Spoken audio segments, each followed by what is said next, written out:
Welcome friends to the second day of the celebration.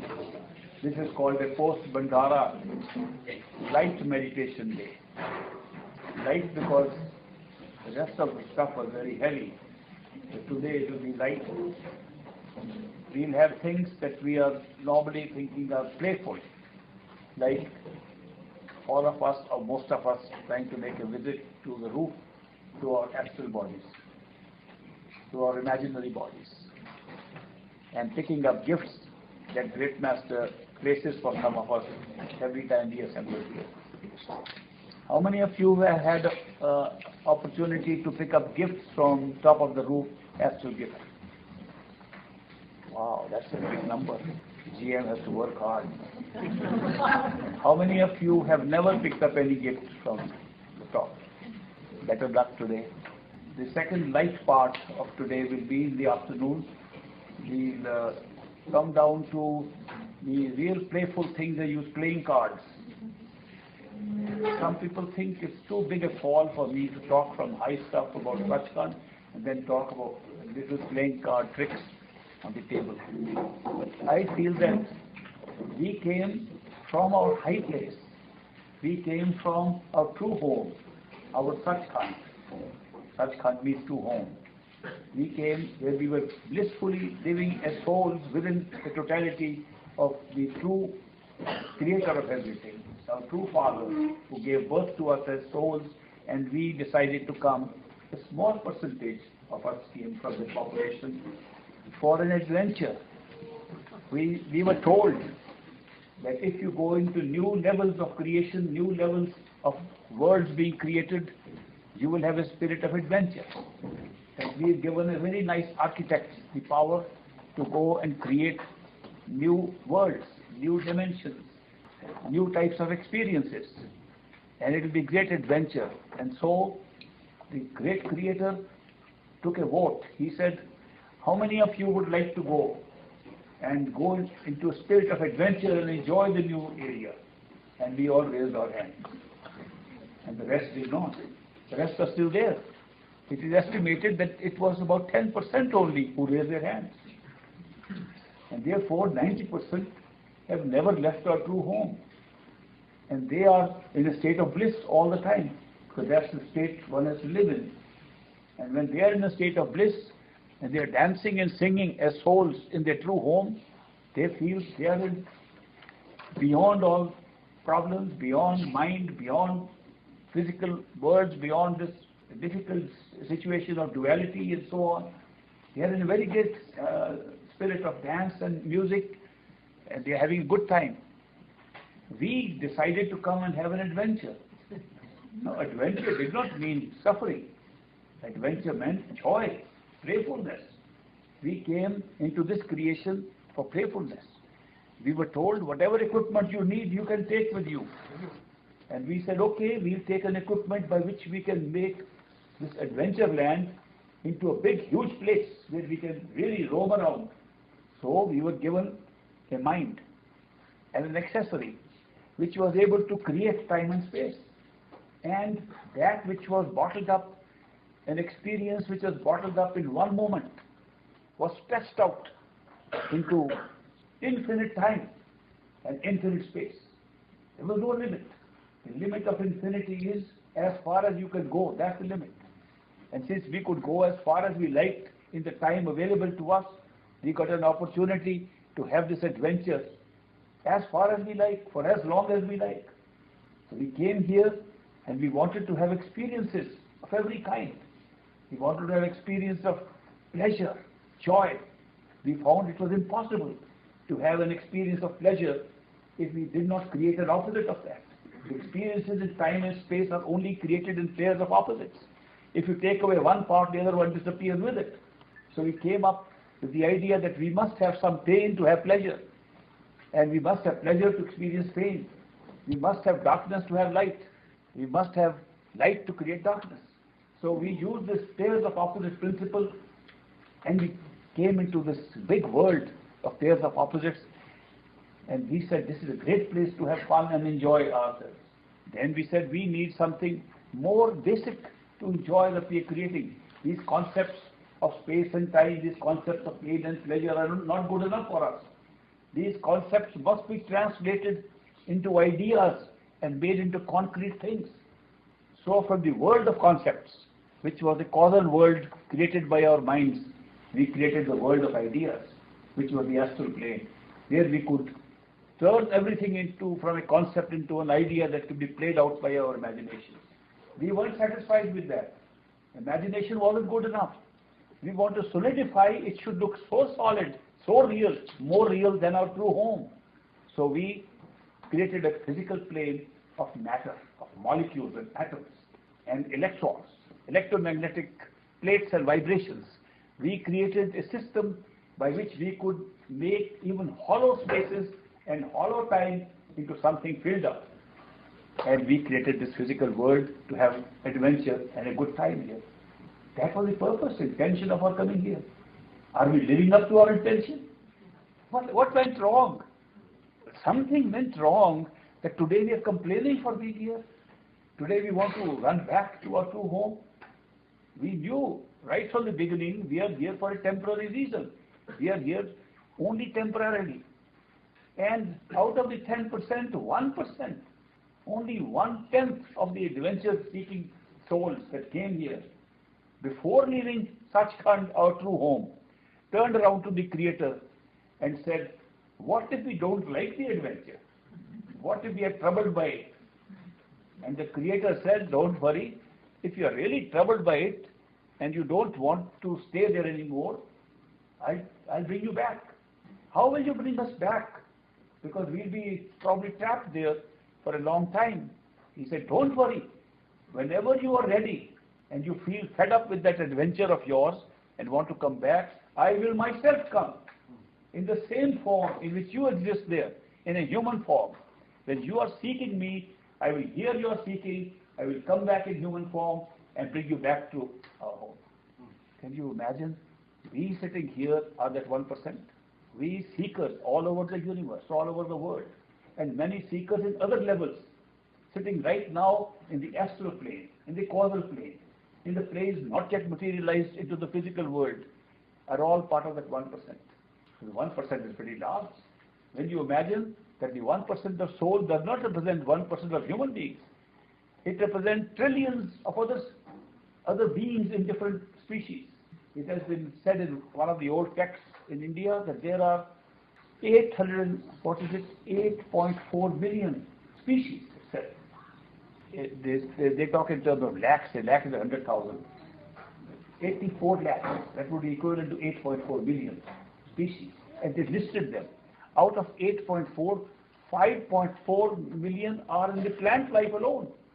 And then they go on giving the description of the other species. And the final 400,000 includes a human species as well as all the species of angels, gods, creators, sub-creators at all other levels. It's a huge system, it's a huge place. And these are all represented by 1% of those who are singing and dancing, our brethren and sisters left behind. Oh, they're not brothers and sisters, they have no sex there. They're all unisex people there. Anyway, we are here for that adventure. Something went wrong, that instead of enjoying our adventure for which we came, we totally forgot about it and began to think that the real world which we created, which we think is the only reality, we forgot everything else. We tried to make it so real by forgetting anything else exists. We tried to make it so real that we shut ourselves in our awareness only to that which is in front of us and said, this is the place we want to have an experience. And then we got attached to the experience. We got attached to our minds. We got attached to the equipment we were given. A very beautiful equipment was given to us to surround ourselves. It was called a surround system. It was called the human mind. The mind surrounded us. The mind enveloped the consciousness, which was our soul.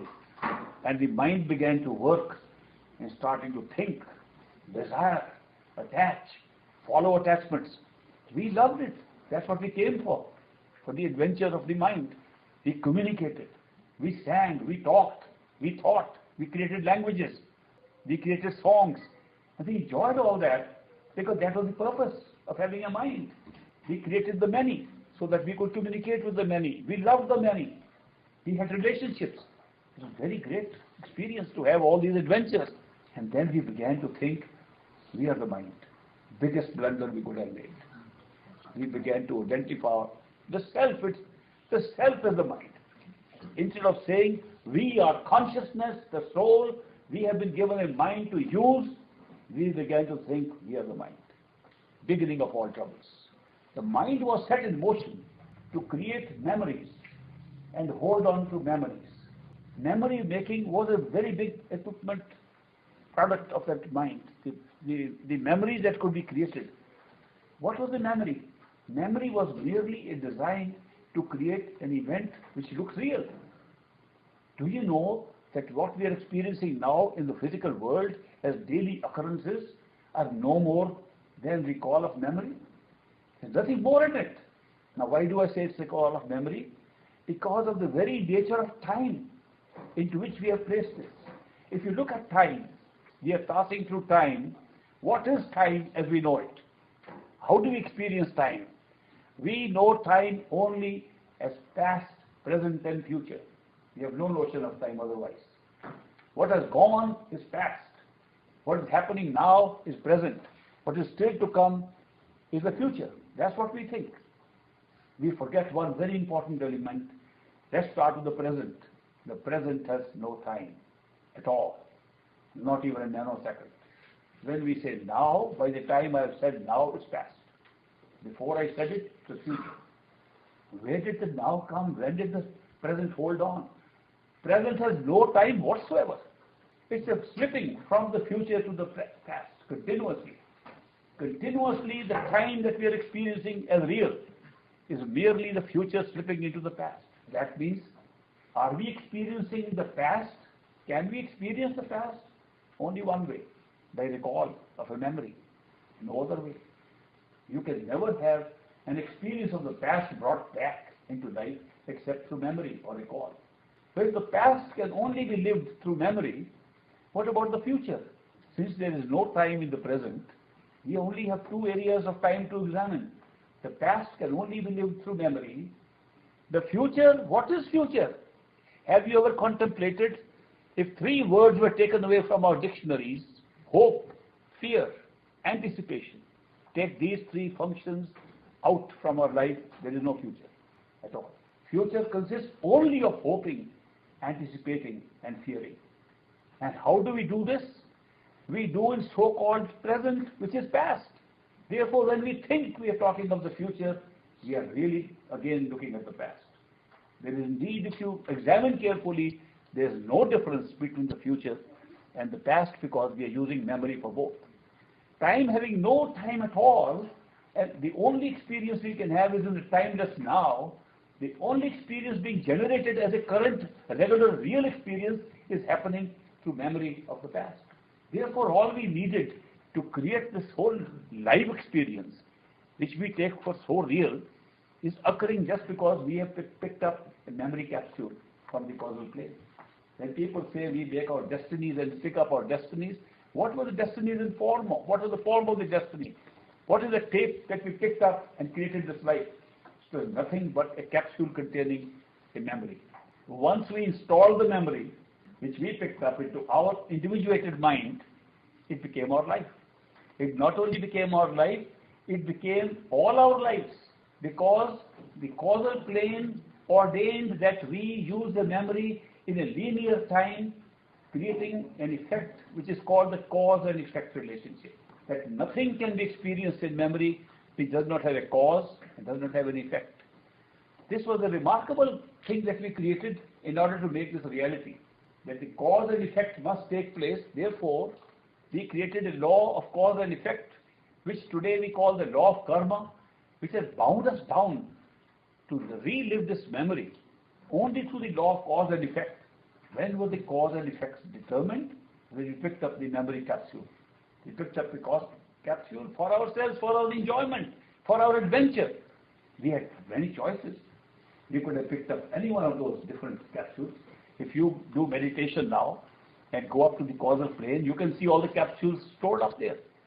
You can pick up any one of them and relive that again. Maybe some of you may be surprised that you have relived some of those capsules earlier and rejected them and gone back and picked up new ones. The whole system of creating an adventure was based upon our reliving our memories. And the memory created the past. There was no past. People say, oh, what would I have done in my past life? So I ask them, which past life are you talking of? What would happen if you left your home, Sachkhand, today and came into this physical existence? How would you have a physical existence? You have to have a karma for that. How could you have karma when you weren't here at all? How could you possibly have a past to create a karma and then bring you here when you were not here at all? The karma was built into the capsule itself. When you picked up your capsule for one lifetime, by being born once as a human being here, you picked up along with it all your past lives. How many past lives? Infinite. Which means you can go backwards as long as you like, you can keep on seeing your past lives. When did you pick up? One moment. When you drew out your capsule from the causal plane. How much future life do you have? Infinite. Because every karma that you create in the present life has a future. Cause and effect. So when we pick up our one lifetime here, just one lifetime, we pick up all past lifetimes and all future lifetimes.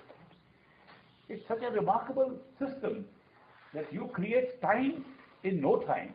The experience of real flow of time, when there's actually no time in the now, in which the only moment when you can have an experience is now. And now has no time. And yet it looks like we are passing through time all the time. We're creating this past and future through functions of the mind. And it's a beautiful experience. It was so easy to do it. The setup was so beautiful, so perfect, so easily done. Where did we get wrong?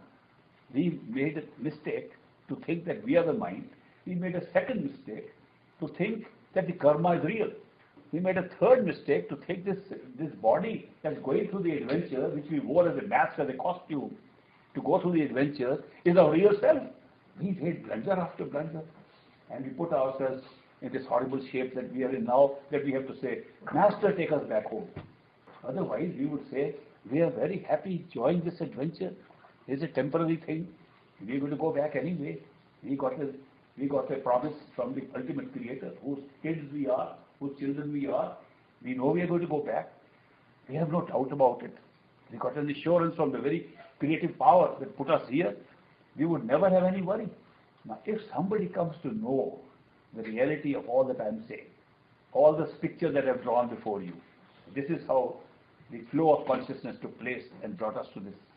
If you just know all this, not academically, not intellectually, but experientially, if you know it experientially, could you ever have any worry? Never be worried about anything. There's no reason to worry. The fact that you can merely have an experience telling you that this is what happened takes away all your worry, takes away all the tensions and stresses that we are going through. We would enjoy the show. We would enjoy the show that look how beautiful the costumes are. We have created millions and billions of characters. And look at each one has a separate body. Each one has a separate identifiable iris in the eye. Each one has a separate line which can be identified on the fingertips. We have made so much diversity in this great adventure. And then we are enjoying the show and seeing the interaction of the players. It's one of the biggest shows that can ever be set up. And we are out here sitting inside the covers which we created to put up the props, the mind, the sensory perception. This body are props for the show. We put them up to enjoy the show. Why don't we go back and sit on our audience, in the audience where we are supposed to sit? Just because the body that we wear is a character in the show does not mean we should take the body to be ourselves. I tell you, if we sit in the proper seat from where we can watch this show, we'll start enjoying the adventure all over again and forget about all the problems. Which is the proper seat where you should sit, which is not associated with this body, but is inside the body. Because the body has been created around us, sensory systems around us, mind around us. We are inside all that. If you go within yourself to the point where all these are surroundings of yours. You'll enjoy the show once again and know how it was set up. I wish we could all do that. I want you to sit in that place. At least in the body, you know it's behind the eyes, where consciousness is operating right now. Shall we do it? All ready? Close your eyes and sit behind the eyes. The body is merely a cover, merely a house in which you are being placed. This house has 6 stories divided by energy levels. The 6 chakras represent the 6 levels, the 6 floors of this house. You are already sitting on the 6th floor behind the eyes. Don't go down. Don't seek where the heart is, where the other organs of the body are. Just sit behind the eyes. The physical eyes are in front of you. The physical ears are on either side of you. Your head is on top of you. Your throat is below you. Your nose is in front of you and slightly below you. Recognize your body as a cover upon yourself. You are not the body, you are sitting inside your body. Right behind your eyes. Look at the darkness in front created by your closed eyes. You see images and pictures and colors floating around, ignore them. Move backwards to the center of the head. Center yourself between the eyes and behind them, as far as you can guess, is the exact central point between your ears. Imagine a suitable sitting place there. Imagine a nice chair to sit on. Imagine a cushion. Imagine a floor. Whatever makes you comfortable, sit there to watch the show. Do not slide forward. Stay in the center. With your imaginary hands, imaginary legs, you can push yourself backward whenever you like.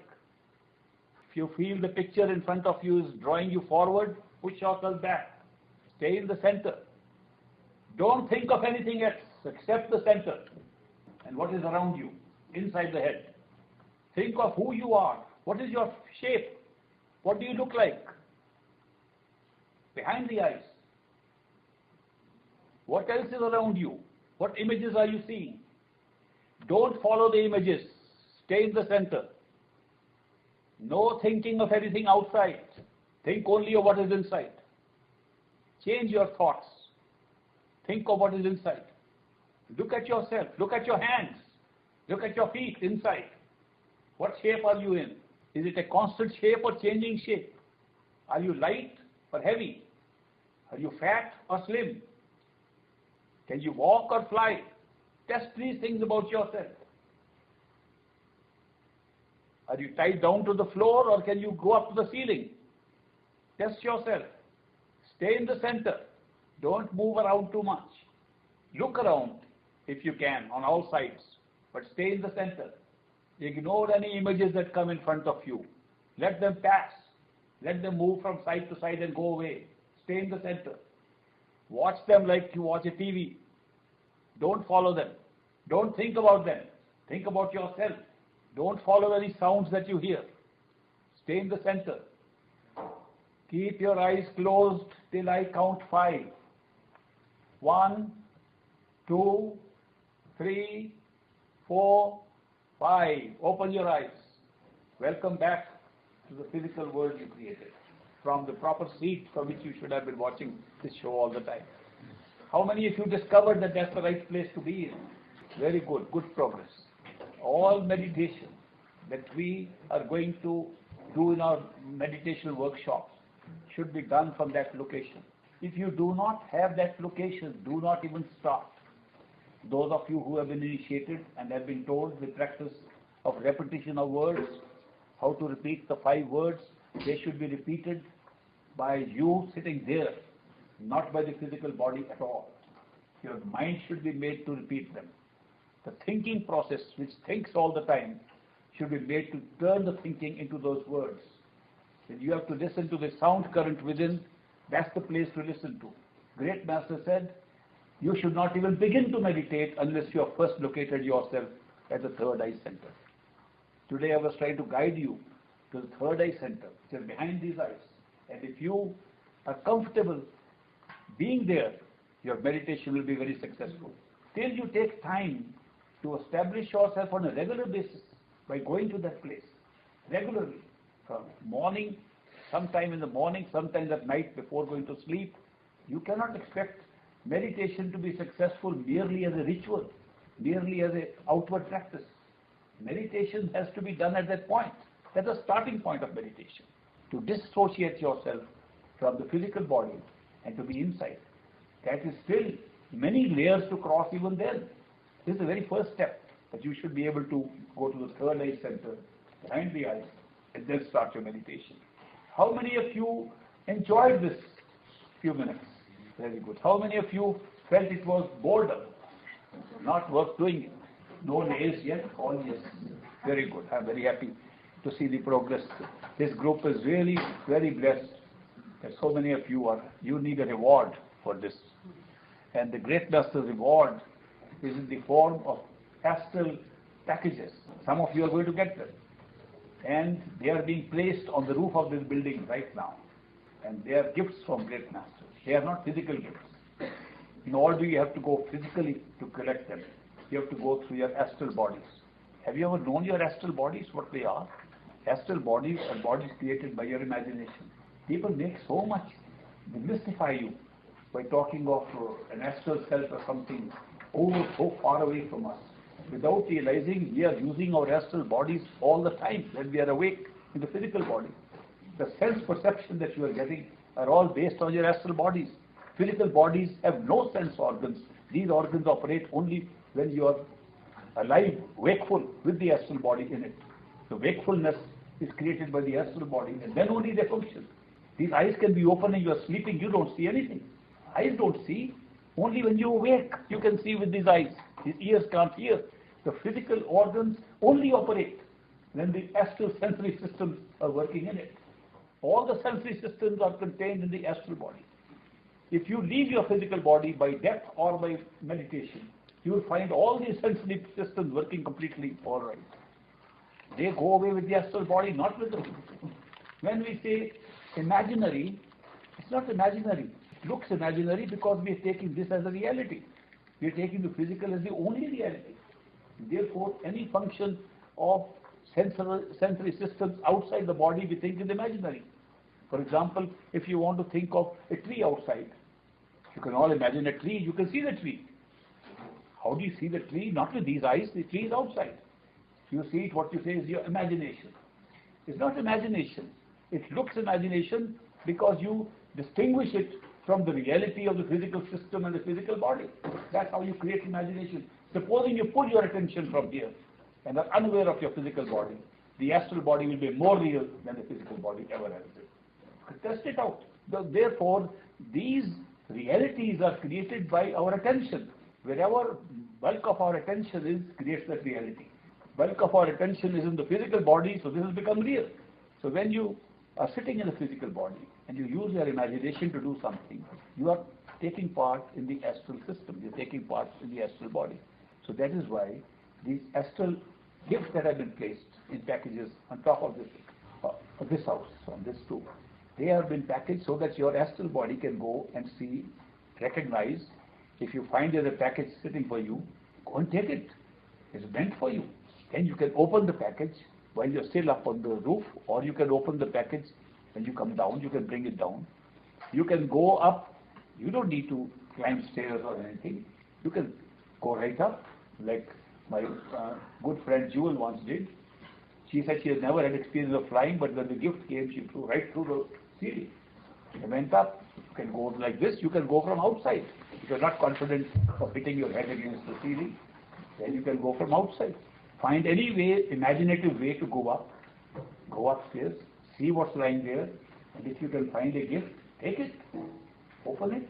Bring it down. If it is a unique gift, I will ask you to describe it. If it is something that you've already seen, or is a routine gift, then you don't have to say anything. If it is a gift that you don't understand what it means, you can ask me later on privately during interviews. I'll explain to you what the significance of the gift is.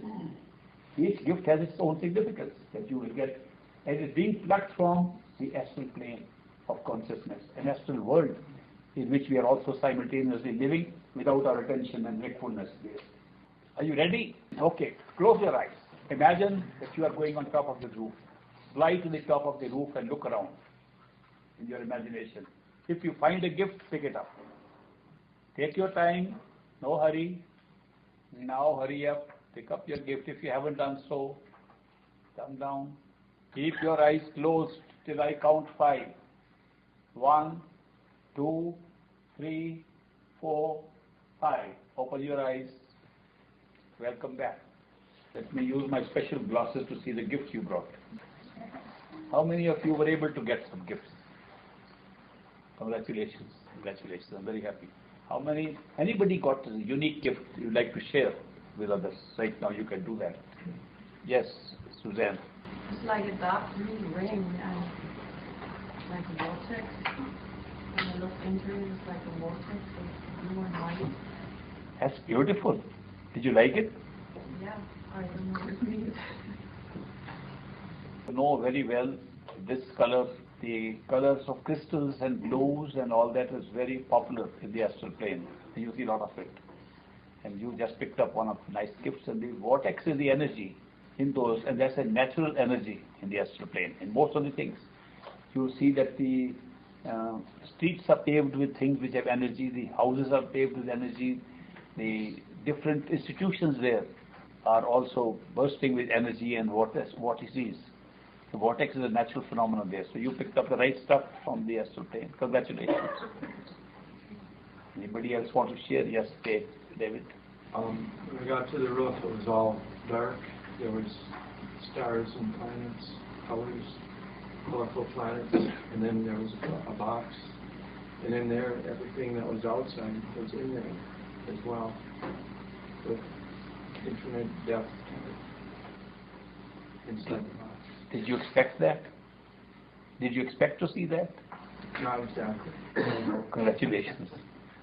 You saw a very good representation of how the outside is created from the inside. Not only in the astral plane, the same principle also applies to this plane, also applies to the causal plane, applies to the whole of creation.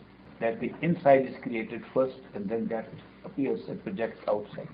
Congratulations. Anybody else? Yes? Got a lady's white hanky with embroidery on it. Is that your favorite? You didn't like it? I don't know what it means. It means a hanky with embroidery. It doesn't mean more than that. It probably represents some of your subconscious tastes. It's just a reflection of what is buried as a subconscious taste of embroidery, artwork of that kind, craft or something. If you do that, you'll be successful. Anybody else? Something unique? Yes. I looked around, I didn't see anything right away, and it just looked like an ordinary roof, you know. And then You saw the roof? Yeah, I was on the roof, and I saw it. You saw the roof? Yes. That's good enough. What? That was good enough. That was good enough. Sitting here, you saw the roof. Then I saw this little box, and I picked it up, and I opened it up, and it looked like a crystal, but it was like a pool. I could look at it, I said, it's very beautiful. It was beautiful color, it was white, and it was shiny and beautiful, like a diamond almost. But then I looked at it more closely, and I could see like it was moving. There were spaces there, and there was space there. And I looked again, and it was like Father Stone. You didn't expect that. No, You got a very good gift. And you understand it also. Congratulations. Okay. Now, anybody else? Can I have one more recital? Yes, Chuck? It was very unusual. It was like a carrying case for eyeglasses. It was quite large, and the underside was black. Draping over the top were red. It was kind of arrows projected down. Then the higher up it went, became very bright and brilliant, almost like the sun. And it was an image of something individual. It didn't have, well, it wasn't an animal, but it was a kind of a human shape, almost like an alien. And it was very brilliant on top. But totally mystifies me. But You didn't expect that. no. Well, it's obvious that you could not have imagined that. See the power of imagination, that we think we only imagine what we know. That's not true. You can draw a lot of things from the astral plane through imagination, which you cannot imagine if you only had exposure to the physical plane. So that's why you just saw the kind of glasses the aliens wear in the astral plane, which are all lit up and bright by themselves. In fact, almost all the objects that you will see while you are traversing the astral plane in meditation will be lit up and bright. It's a very beautiful sight. Thank you very much for sharing, Chuck. Anji, that's Bibi Raj. I never had such things before, really, meditation for long years. But this time, you were explaining, but all of a sudden your sound was disappearing from my ears. But I saw a sky of like a golden water ocean. I'm looking up, but it's all, I can feel that the ocean of golden water was waving around my head. And a peacock coming in a boat a little bit, very far. And somebody is sitting, but I suspect he was sitting over there. You overshot the mark. You were supposed to go to the astral plane, you went to the causal. So sitting like that, and he showed to me glittering and well. Then I was to open. You said open your eyes. Okay, I'm sorry I opened too early. Thank you very much. Thank you. Beautiful experience. That's a beautiful experience. Explain so that I can say what is that. That is the reflection in the causal ocean. The reflection of the sky itself is like golden. The sky itself is golden, the ocean is golden, and it reflects the same way like you're describing. And the boats that we ride are some of the adventures that we take in the causal plane. So we are very lucky that in this little experience you went overshot the mark, as I said. I was thinking that you were spreading the ocean and hiding from me in the boat. Well, I have to hide sometimes. See, the BB is from, Raj is from India and has seen masters there. He is currently well known to perfect living masters and has had experience with them. And she has an interesting story which I shared with some of you about how her father, who was a police officer in the area where the great master Dera was, how he was initiated on horseback. Normally initiations did not take place on horseback. They took place in a small initiation room. But in her dad's case, it happened there. So maybe I will request her to tell this. Why don't you come here? You tell.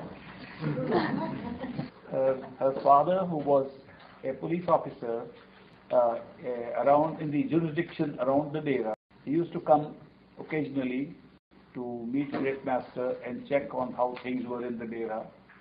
So on one of his visits, he was accompanied by some other police officers on horses, and the Great Master, who loved horse riding himself, you might have seen some of his pictures and glimpses of Great Master riding a horse. He praised the horse. He said, "This is a nice horse," and Dad said, "Would you like to ride on one?" And so one of the officers gave his horse to the Great Master, and her dad and the Great Master rode on that horse, and he signaled to the others that the other police officers should not accompany him. So he sent them back, the policemen who were accompanying the inspector. And so where they were going, Great Master asked her dad, "You would like to be initiated?" He had never heard that before, so he said, "Yes, Master. I've been coming as an officer in this jurisdiction, but sure, it's all right, I'll initiate you." So he told him the 5 words to repeat of Simran, and as he repeated, the Great Master spoke up those words. Her dad spoke up those words in turn. When all the 5 were done, he said, "You are initiated." So that was a great event, very unique event that happened. After the ride back, Great Master said, "While I was speaking those words to initiate you, these horses have also heard those words, and they are also initiated. And since horses are not normally initiated, human beings are initiated, what have we to do now?" So there was a parade later on of police officers, and several horses came there, and two of them fell from the bluff of that river into the river. And they were the same two horses. And they were never found. Okay, the bodies were never found of those horses. And this is a unique event that happened in the life of her father. So she has these stories, she has many more stories too, which happened in the Dera and outside. If you get a chance at lunchtime to sit around her, she'll tell you more stories. And if you want her stories translated to American English, then David is here to do that. See? We're working on that. He's already working on it. Okay, I am very happy that, how many of you got unique gifts? It's surprising. The others who could not get gifts, don't feel disappointed, you have another chance. In the spiritual path, you always get another chance. Always get another chance. This is amazing. It's not 2 chances or 3 chances. It doesn't say 3 strikes and you're out. In the spiritual path, you're never out. And you keep on getting more chances. We'll have a break for lunch, and then we reassemble in the afternoon, and we'll have some further light moments. If you're not human, you cannot be a perfect living master. If you're not more human than most human beings, you can't be a perfect living master. The masters come to be like us, completely like us, so we can befriend them, experience love for them, and share our concerns with them, and they become true friends. They become friends for life. They don't become friends for a little while. Once they initiate somebody, that relationship is forever, to eternity, till we, even beyond eternity, even beyond time, till we reach our own home. It's a great relationship. So that is why some of you got initiated yesterday, some have been initiated earlier. I congratulate all of you. And all those who are sitting here as seekers, you will be initiated one day. It's a guarantee. Otherwise, you wouldn't be having seeking in your heart. So that's why I congratulate all of you who have come here for this occasion. Okay, we'll have a break for lunch now, and we'll reassemble later in the afternoon. Thank you very much.